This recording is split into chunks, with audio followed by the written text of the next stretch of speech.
Oi, pessoal do SOS Vestibular, tudo bom? Nós estamos aqui no nosso período de quarentena, né? Nós estamos fazendo a campanha hashtag Fica em Casa Pequeno, te aquieta aí. Faça agora com o povo aqui do Maranhão, a gente gosta de falar quieta teu facho, tá certo?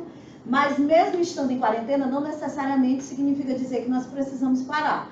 Então, a nossa estratégia para os próximos dias, até que a gente tenha, vamos dizer assim, a segurança para sair de casa, para que vocês voltem às nossas salas, a nossa estratégia é a seguinte: em reunião feita com a equipe do SOS Vestibular, nós decidimos que faremos as aulas, elas serão gravadas e vocês vão receber, o Vitor vai sinalizar, vocês vão receber pelo nosso aplicativo do AVA ou pelos grupos de WhatsApp, vocês vão receber o link para acessar essas aulas, certo?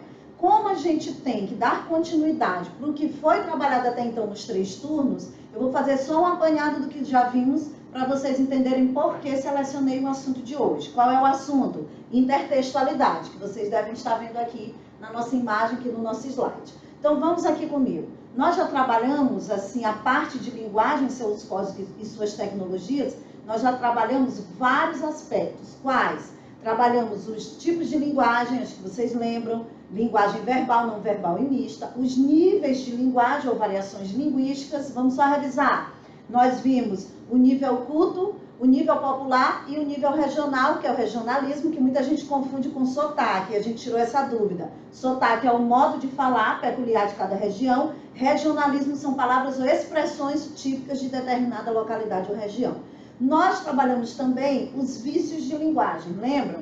E aí, dentro desse contexto, qual a parte também que segue, que é interessante, que a gente precisa trabalhar? Intertextualidade. E o que é isso, turma? Toda vez que a gente pega esse prefixo inter significa o quê? Dentro. O que significa na prática? Na prática, significa dizer que eu tenho um texto dentro do outro texto. Na prática, significa dizer que os textos conversam entre si. Então, para a nossa aula de hoje, vocês vão logo sinalizando intertextualidade. O que é intertextualidade, turma? Um texto dentro do outro texto. Ou seja, os textos que conversam entre si. Para vocês terem uma ideia melhor desse conceito, a gente vai trabalhar aqui essa imagem. Olha aí o que eu botei. Como é que eu identifico uma intertextualidade, turma do SOS? Tá? Vai anotando aí. Anota tudinho no teu caderno controlado, que tu sabes que eu dou ponto na média. Anota aí no teu caderno. Como é que eu identifico uma intertextualidade? Então, vamos aqui comigo ao slide. Eu tenho um texto dentro do outro texto, uma imagem falando de outra imagem, e eu tenho também as imagens e os textos falam entre si. Por que eu costumo dizer uma imagem falando de outra imagem? Porque quando a gente pega esse radical teste, ó, intertextualidade, eu tenho o prefixo inter e eu tenho o sufixo ualidade. Quando eu pego o radical que vem de texto, o aluno pensa que intertextualidade ele só aparece se for com palavras, mas não. A intertextualidade ela pode aparecer também como, turma? Ela pode aparecer também dentro das imagens. E a gente vai se colocar, vamos dizer agora, na prova do Enem. O que é que o Enem gosta muito na minha parte, principalmente na prova de linguagem? O Enem gosta muito de imagens, charges, comerciais, campanhas publicitárias, tirinhas, historinhas. Então, ele pode cobrar intertextualidade não só com o texto em si, mas com uma imagem, certo? Então, voltando, intertextualidade, um texto dentro de outro texto, é o texto falando com outro texto, é quando imagens e textos conversam entre si, certo? Aí a gente precisa saber como é que essa intertextualidade, desculpa, ela pode aparecer. Então, eu coloco aqui para vocês a próxima imagem, ó, tipos de intertextualidades. O que é que eu tenho aqui? Na intertextualidade explícita, gente, a intertextualidade ela pode aparecer de forma direta, ela está ali explicitamente no texto, ou ela pode aparecer implícita de forma indireta. Quando eu digo explícita, é porque ele coloca claramente ali aquele texto dentro do texto dele, um texto de outro autor dentro do texto de quem está produzindo. Então, eu coloquei aqui para vocês, ó, na intertextualidade explícita, ocorre a citação da fonte do intertexto, encontrada principalmente nas citações, nos resumos, resenhas e traduções, além de estar presente também em diversos anúncios publicitários. Nesse caso, dizemos que a intertextualidade localiza-se na superfície do texto, pois alguns elementos nos são fornecidos para que identifiquemos o texto-fonte. Aí apareceu uma coisa que a aluna me pergunta muito. Professora, eu posso fazer uma citação na minha redação? Porque se eu vou falar de texto, turma do SOS, eu não posso tirar texto de produção textual. Então, eu não posso separar texto da aula de redação.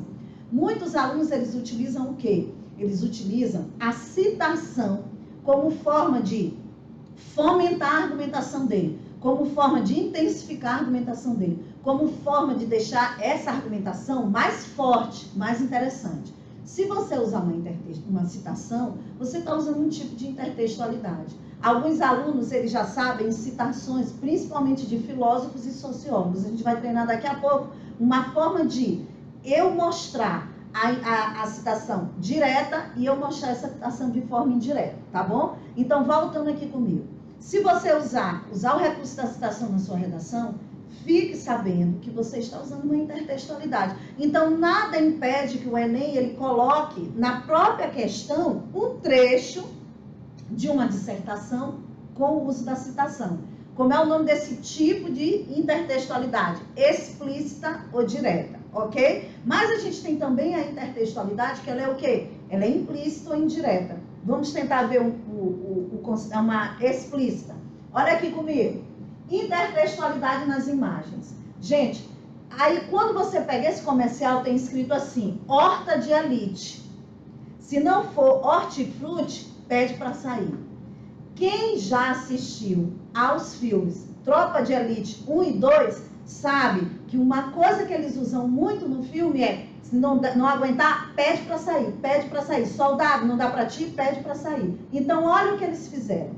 Eles fizeram uma intertextualidade com um filme, principalmente o 1, que fez muito sucesso logo quando foi lançado, para fazer a campanha de quê? De uma marca de alimentação. Então, olha que interessante que ficou isso aí, ó. Horta de elite, fazendo intertextualidade com o quê? Com tropa de elite. Vocês notaram que aí surgiu uma outra coisa interessante na linguagem, o quê? O trocadilho.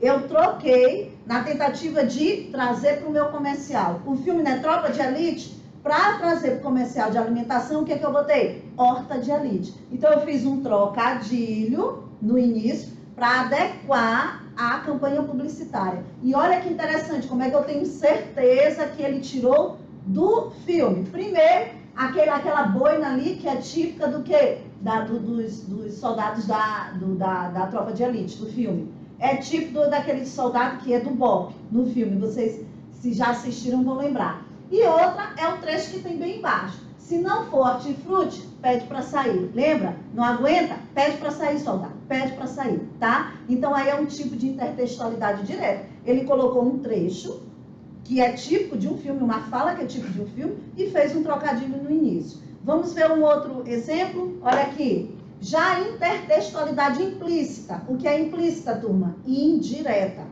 Ela não vai aparecer claramente no texto.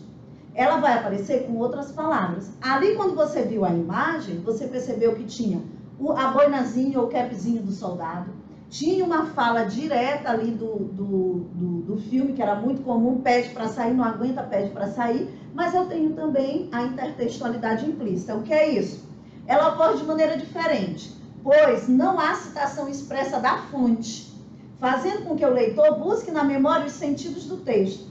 Geralmente está inserida nos tempos do tipo paródia ou paráfrase. A gente vai treinar isso aí, não se preocupem, tá? Ganhando espaço também na publicidade. Aí eu vou te colocar aqui um exemplo. Olha esse exemplo aqui de uma marca muito conhecida, que é da Nestlé. É o leite condensado, que é a marca que eles usam como um parâmetro moço. A gente chama até leite moço, em vez de usar leite condensado. Isso aí é o quê? A gente está usando um tipo de figura de linguagem que é a metonímio. Nós vamos ter aula sobre isso também. E o que é interessante nessa campanha? Ele bota assim, ó, meu bem, você me dá água na boca. E vem um pudim feito com tipo de leite condensado, que é o mais comum no mercado. Aí, há mais de 50 anos adoçando nossas vidas. Aí, turma, vem aquela coisa. Como é que eu sei que aí há uma intertextualidade? Aí eu precisaria conhecer a letra de uma música de um casal que na época fazia muito sucesso, que era Rita Lee e, na época, o marido dela. Que é como? Mania de Você. E ela começa justamente a música com meu bem, você me dá água na boca. Só que aí não fez uma referência. Aí não está me dizendo que é a letra de uma música. No anterior, aqui comigo, ó, eu vejo logo horta de elite. Tem lá um símbolo, tem ali o tomate que está com a boina do Bop, e tem uma frase que é própria do filme. Então ele te direciona mais. Já no comercial do leite condensado, conhecido como moça, leite moça, a gente já não tem essa citação. Se eu não conhecer a música, eu não vou saber que aí tem uma intertextualidade. Então ela está mais implícita.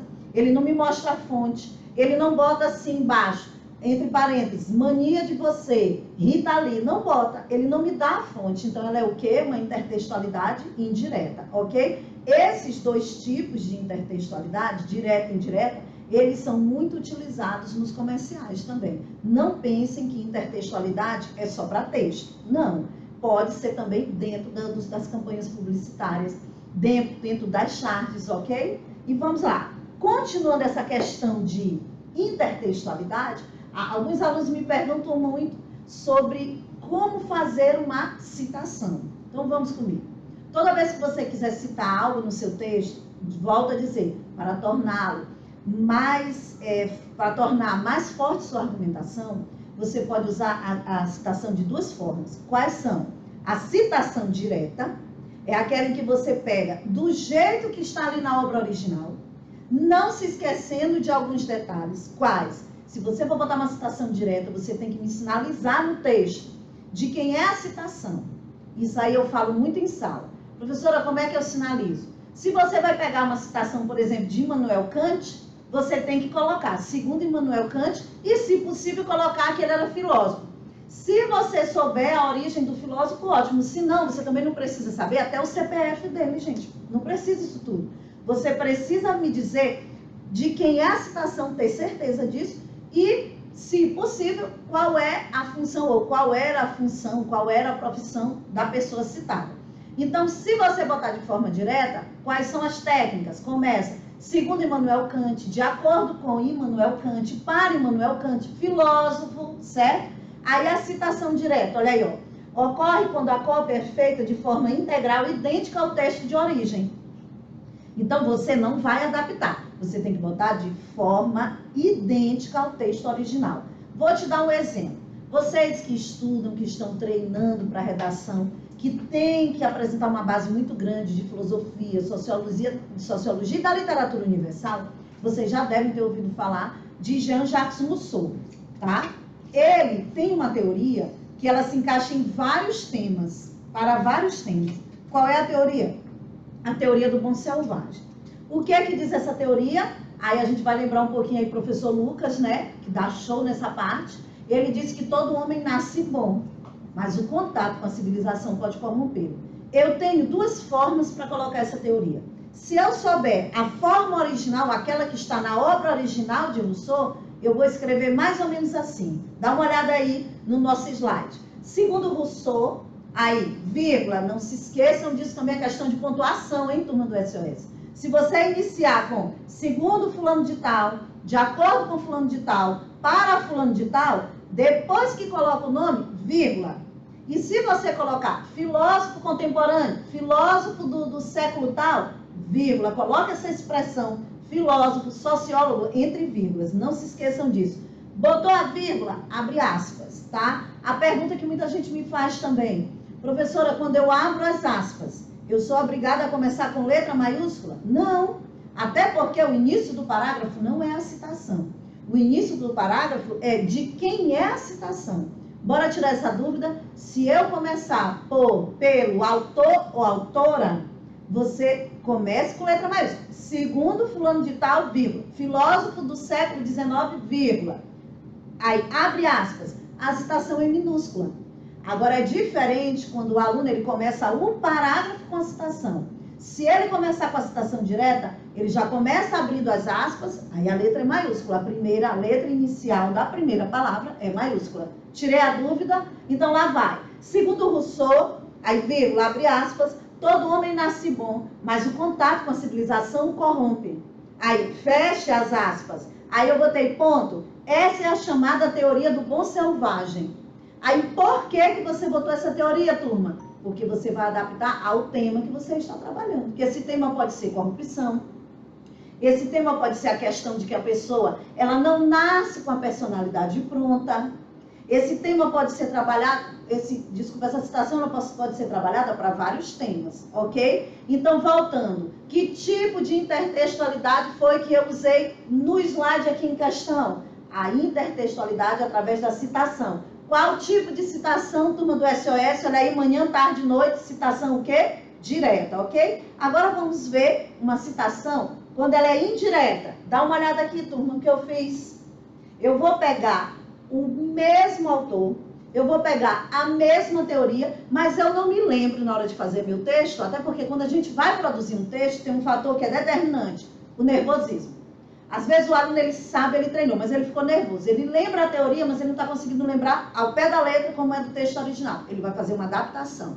Como é que eu chamo essa adaptação? Quem quiser ir anotando aí comigo, porque eu vou olhar esse caderno controlado, quando a gente voltar dessa quarentena e nossa vida voltar à normalidade, a gente vai fazer uma paráfrase, tá? Não se preocupe que vai ter uma aula só para paródia e paráfrase. Fiquem tranquilos. A gente vai fazer uma paráfrase. Então, a paráfrase é o quê? Eu tenho a ideia original do texto, mas eu não consigo colocar do jeito que ela está no texto, de forma idêntica. Eu vou fazer uma adaptação com minhas próprias palavras, sem fugir do sentido original. Lá vai, turma. O que é citação indireta? Olha aqui comigo no slide. Ocorre quando é feita a paráfrase do texto original, ou seja, o trecho é reescrito com outras palavras, mantendo seu sentido. Pode-se dizer que é uma espécie de tradução dentro da própria língua.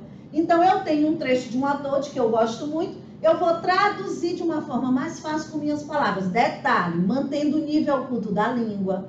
Porque eu também posso chegar para um amigo e dizer, rapaz, Rousseau era muito show de bola. Isso eu posso falar com um amigo. Mas na hora de eu fazer uma paráfrase num texto, uma dissertação, que está valendo uma nota que vai me dar acesso a uma universidade, eu não vou usar o nível popular, eu não vou usar gíria de jeito nenhum. Eu faço uma adaptação, mas eu mantenho o nível culto da língua. Aí, como foi que eu botei? Olha como eu reescrevi aquele mesmo parágrafo. Qual parágrafo, turma, para voltar? Esse aqui, que eu comecei pelo autor, segundo Rousseau, e botei a citação. Eu fiz uma reescrita.